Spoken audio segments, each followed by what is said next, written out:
Everyone, আজকে আমি তোমাদের দেখাবো যে আমরা ঠিক সন্ধ্যার পরপরই কোথায় গিয়েছিলাম।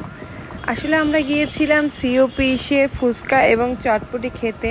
আমাদের 3 বোনের হঠাৎ করে ইচ্ছে হলো যে আমরা ফুচকা খাবো আর চটপটি খাবো। যেরকম ভাবা সেরকম কাজ, আমরা চলে গিয়েছিলাম সরাসরি সিওপিসে চটপটি এবং ফুচকা খেতে।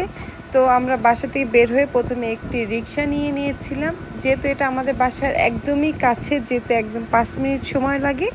তো রিক্সায় উঠে আমরা 5 মিনিটের ভেতরেই ওইখানে চলে গিয়েছিলাম। ওইখানে আসলে শুধু ফুচকা চটপটি না, সব ধরনের খাবারই কম বেশি পাওয়া যায়।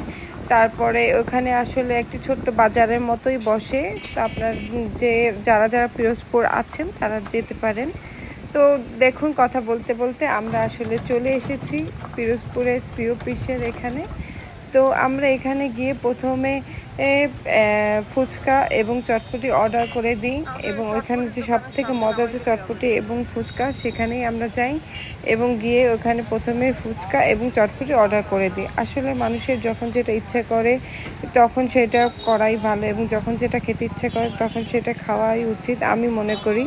তো এই তো দেখতে পাচ্ছেন, আমি এবং আনায়া আর মারিয়া আমরা 3 জন একসাথে গিয়েছিলাম এটা খেতে। তো আসলে ওই দিন আমাদের মারিয়া ট্রিট দিয়েছিল। এই যে দেখতে পাচ্ছেন, এখানে ফুচকা চটপটি সব থেকে মজা। তো আমরা এখানেই খাওয়ার জন্য অর্ডার দিয়েছি।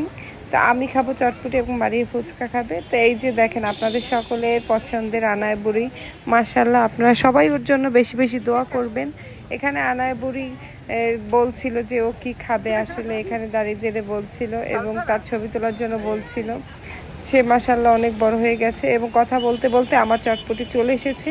দেখতেই পাচ্ছেন, একটা ডিম দিয়ে আমি চটপটি খাই সবসময়, এবং কি লোভনীয় লাগছে আসলে দেখে, এখন আবার খেতে ইচ্ছে করছে, এত মজার চটপটি এখানে।